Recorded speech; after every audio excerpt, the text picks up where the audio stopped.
Okay, so next we'll be talking about question 6 from the midterm exam. The question reads as follows. The following graph shows part of the graph of quadratic function f. This is the graph right here. Before moving on to solving the problems, we should first know the forms of graphing.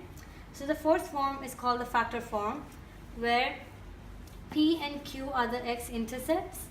The second form is the standard form that says ax square plus bx plus c.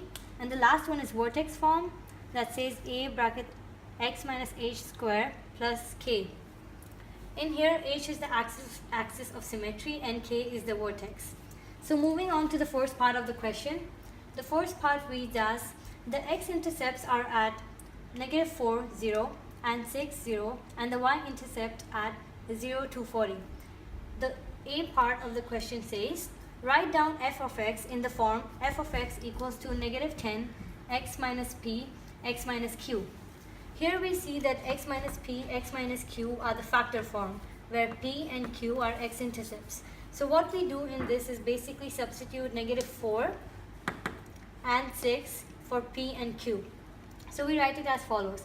F of x equals to -10 x minus -4 bracket x minus 6.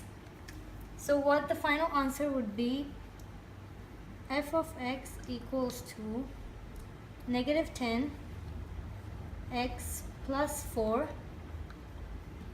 and x minus 6, where -4 and 6 are p and q from the factor form.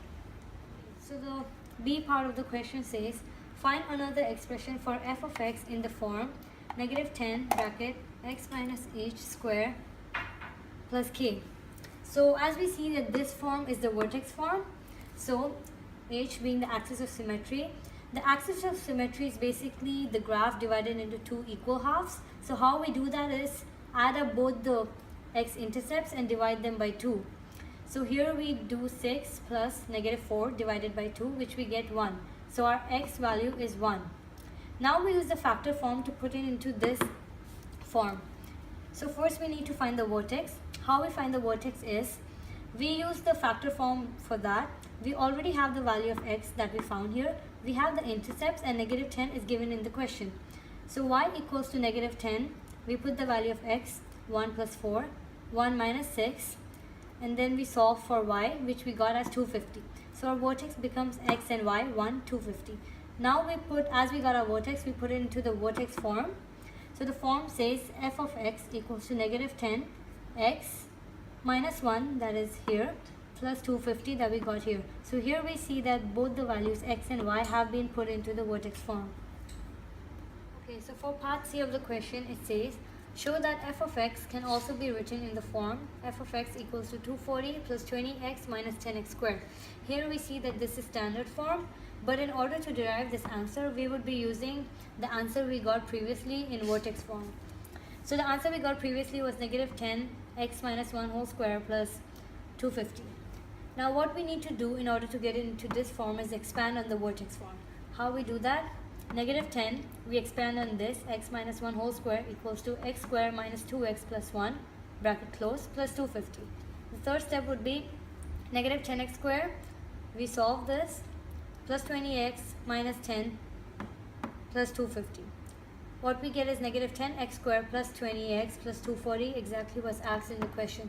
Hence, it is proved that we can find the standard form by expanding on the vertex form.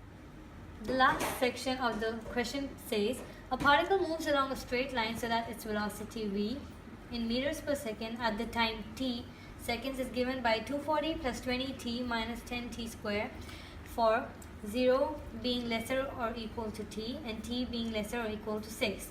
So D1. D1 says find the value of t when the speed of the particle is greatest. When it says that it's greatest or lowest, that basically means the vertex. The second formula for finding the vertex, apart from dividing the intercepts by x-intercept by 2, is -b over 2a. So here -b would be -20 from this equation, and 2a would be -10. So -20 over -20 equals to 1. Now we put this, we got the value of x equals to 1. Now we put this into the standard form and we get y equals to negative 10, 1 square plus 20 times 1 plus 240, substituting t in this equation. So when we solve it, we get y equals to 250. Now x equals to 1 and y equals to 250 basically gives us the vertex 1 and 250. So what we found here is that time is 1 second when the speed is at its greatest, that is 250 meters per second. D2 of the question says find the maximum speed of the particle. This is very similar to the previous question. We find the vortex using the formula b minus b over 2a and we get x equals to 1. The maximum speed would be the y value since y defines speed according to this question. So we put the value of x into the standard form formula and we get negative 10 bracket 1 square plus 20 times 1 plus 240 and we get the answer as 250. So y equals to 250, that's basically the maximum speed here equals to 250 meters per second. Part D asks find the duration of which the particle travels at least 240 meters per second. So from the question we know that the velocity is given by this equation.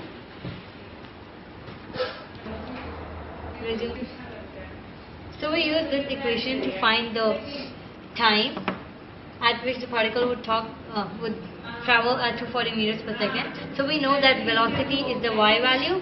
So we substitute this as y. 240 equals to negative 10 t square plus 20t plus 240. We bring the 240 on the other side and it gets cancelled out.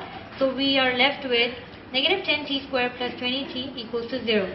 Now we know that t is common here, so we can bring one t outside and we can simplify it to be t bracket negative 10t plus 20 equals to 0. In the next step we see that t would be equal to 0. That means 0 divided by the coefficient of 1 of t is basically an error, so t does not exist. That's why next step is that negative 10t. Continuing to the next step, negative 10t equals to negative 20 because 20 is moved towards this side. The negative and negative cancel out. So t equals to 20 over 10, that equals to 2 seconds. So the answer is the particle moves at 2 seconds with a speed of at least 240 meters per second.